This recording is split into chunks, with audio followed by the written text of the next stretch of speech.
Bienvenidos al resumen semanal de la lección de la Escuela Sabática para Adultos. Lección número 12 para el 22 de marzo de 2025. Amor y justicia, los dos mandamientos más importantes. Este es el título de la lección para esta semana. El texto para memorizar: Primera de Juan capítulo 4 versículo 20.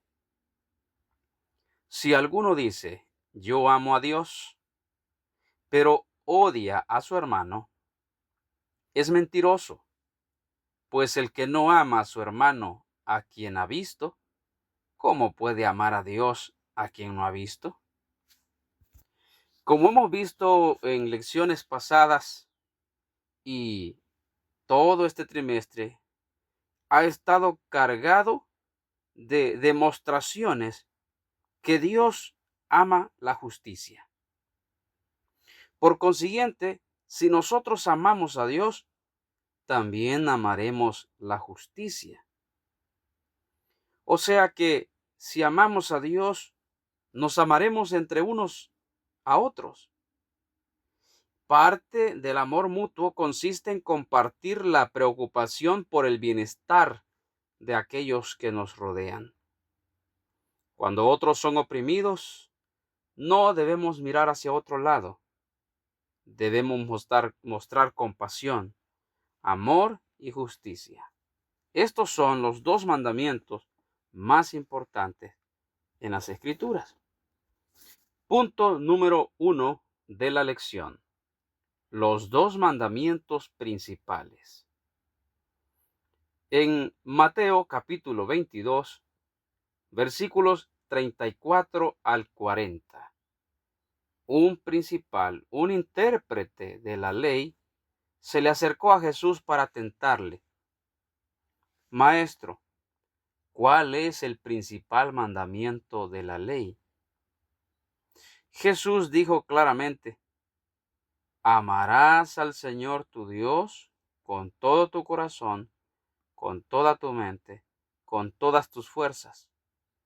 Este es el primer mandamiento, y el segundo es semejante: amarás a tu prójimo como a ti mismo. Vemos que Jesús contestó sobre la base del amor: amar a Dios y al prójimo. Y Jesús le dice: de estos dos mandamientos depende toda la ley y los profetas. Y es que no podemos amar o decir que amamos a Dios cuando odiamos a nuestro prójimo. Eso es inaudito. Por otra parte, en Mateo capítulo 19, versículos 16 al 23, un príncipe o un joven rico se le acercó a Jesús preguntando qué debería hacer para heredar la vida eterna. Jesús lo refirió a las Escrituras, a la ley, a los mandamientos de Dios.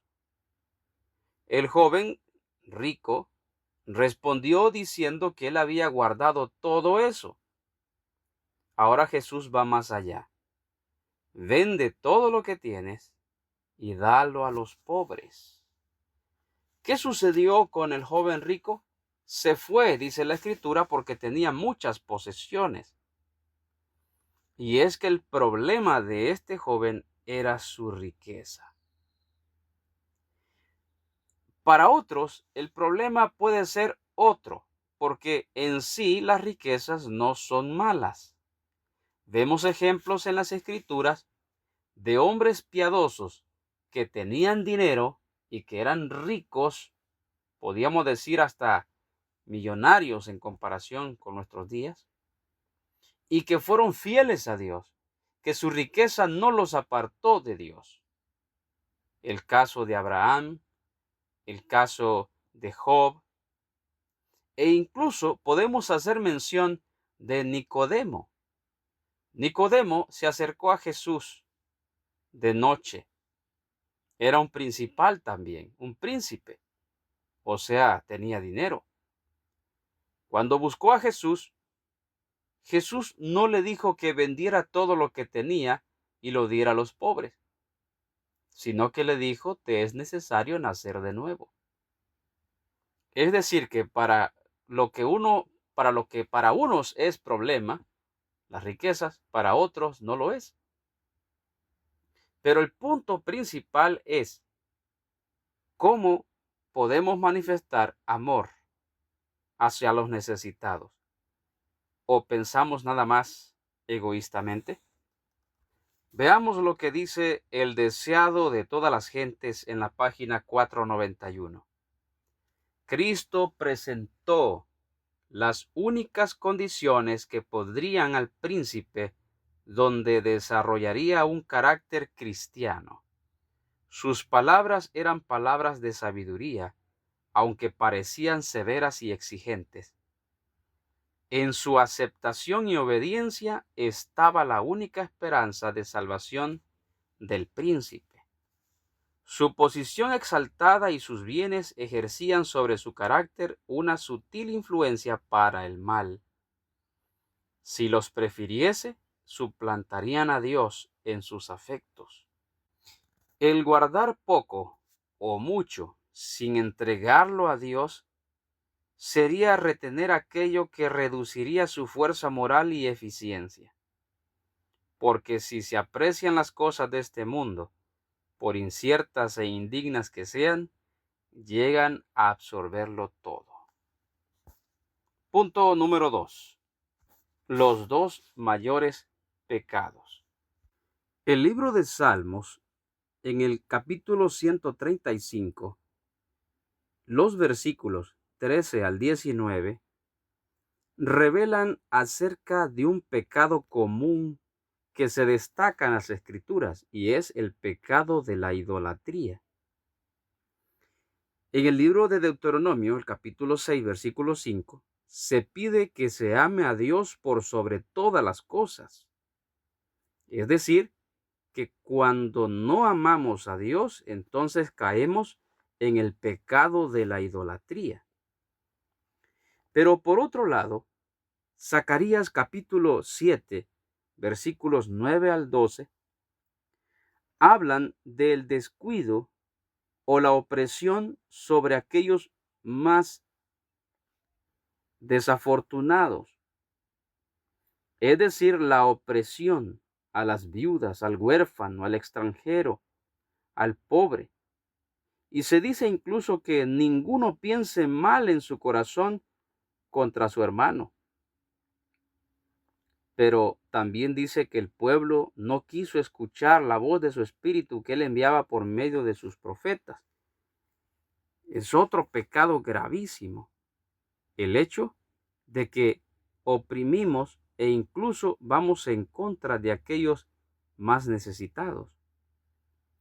Por lo tanto, los dos mayores pecados tienen que ver con la falta de amor.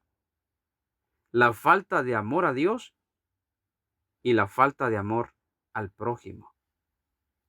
Cuando revisamos también Apocalipsis capítulo 3, versos del 14 al 22, el mensaje a la iglesia de Laodicea va directamente al ángel de la iglesia de Laodicea, a la dirigencia, y por ende a la feligresía.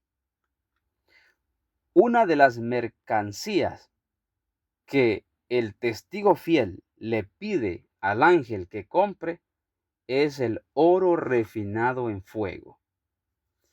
¿Qué representa el oro refinado en fuego? En la revista Heraldo, 1 de abril 1890, la inspiración dice: el oro que Jesús quiere que compremos es el oro refinado en fuego.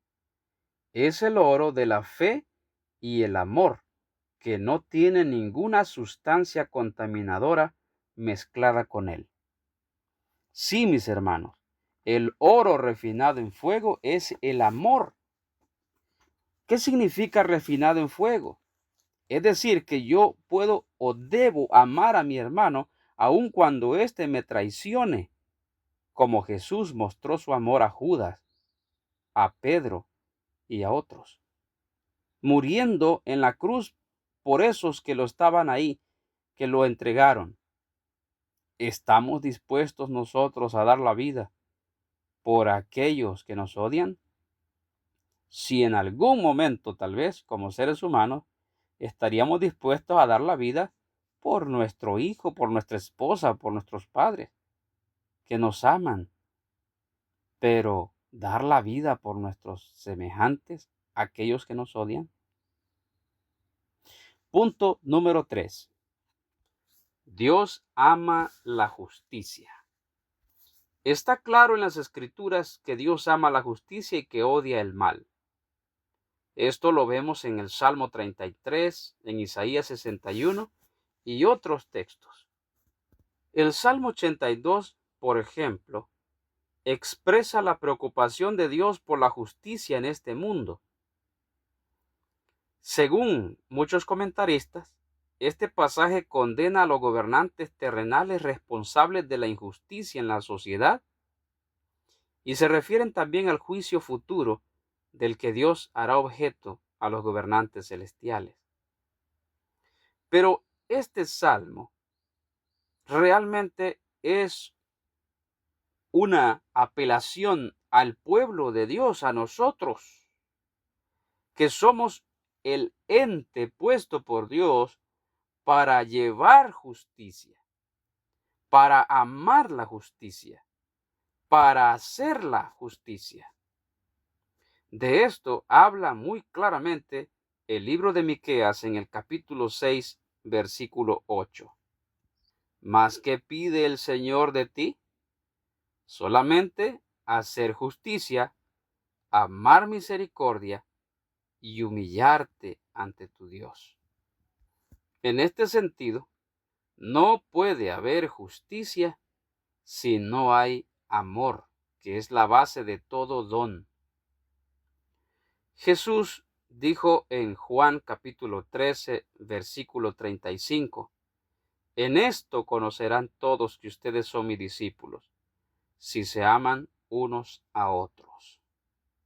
El punto número 4 de la lección se titula Llamados a establecer la justicia.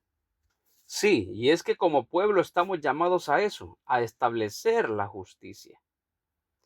Porque a veces nos enfocamos más en las apariencias o en las ceremonias o en asuntos externos y creemos que para nosotros eso es religión y es suficiente. Pero veamos qué dice Jesús en el Evangelio de Mateo, capítulo 23, versículos 23 al 30. Ay de vosotros, escribas y fariseos hipócritas, porque diezmáis la menta y el eneldo y el comino, y dejáis lo más importante de la ley, la justicia, la misericordia y la fe. Esto es necesario hacer, sin dejar de hacer lo otro. Notemos, hermanos, que aquí el Señor no está condenando el hecho de las responsabilidades eclesiásticas, como el devolver el diezmo, sino más bien está en contra de aquello que creer que solo por devolver el diezmo o hacer o cumplir ciertas normas es suficiente. Él enfatiza claramente lo más importante, la justicia, la misericordia y la fe. Leamos ahora en Testimonios para los Ministros, página 78. La inspiración dice: leed las palabras de Cristo que se hallan en Mateo 23, 23. Ay de vosotros, escribas y fariseos hipócritas, porque diezmáis la menta y el eneldo y el comino, y dejáis lo más importante de la ley, la justicia, la misericordia y la fe. Esto era necesario hacer sin dejar de hacer aquello. Estas denuncias se dan como una amonestación a todos aquellos que por fuera, a la verdad, os mostráis justos a los hombres, pero por dentro estáis llenos de hipocresía e iniquidad. Punto número 5. ¿Quién es mi prójimo? Una pregunta muy interesante. La palabra prójimo se deriva de el griego próximos, o sea, el más próximo a nosotros. En este sentido, el más próximo que tenemos en el caso de los que somos casados es nuestro cónyuge. Para los que son solteros, pues su madre, su padre, sus hermanos en su casa. Pero Jesús fue más profundo en el concepto de nuestro prójimo. Mostró entonces la parábola del buen samaritano. Aquel hombre que cayó en manos de ladrones y quedó medio muerto. Pasó un sacerdote y luego un levita. ¿Tuvieron compasión de él? No. Como ya vimos, estos eran nada más exterior, nada de justicia o piedad interior. Pero un samaritano, considerado una plebe en la sociedad, este sí tuvo compasión de él. A la pregunta de Jesús, ¿quién pues de estos tres te parece que fue el prójimo del que cayó en manos de los ladrones? Verso 37, él le dijo, el que usó de misericordia con él. Entonces Jesús le dijo, ve y haz tú lo mismo. De modo, mis hermanos, que esta parábola nos enseña claramente que nuestro prójimo es todo aquel que necesita ayuda, sin importar su raza, su etnia, su estatus social. Si hay amor en nosotros, entonces mostraremos misericordia, justicia y piedad. Que la paz del cielo sea sobre todos y que el sol de justicia alumbre nuestras vidas hoy.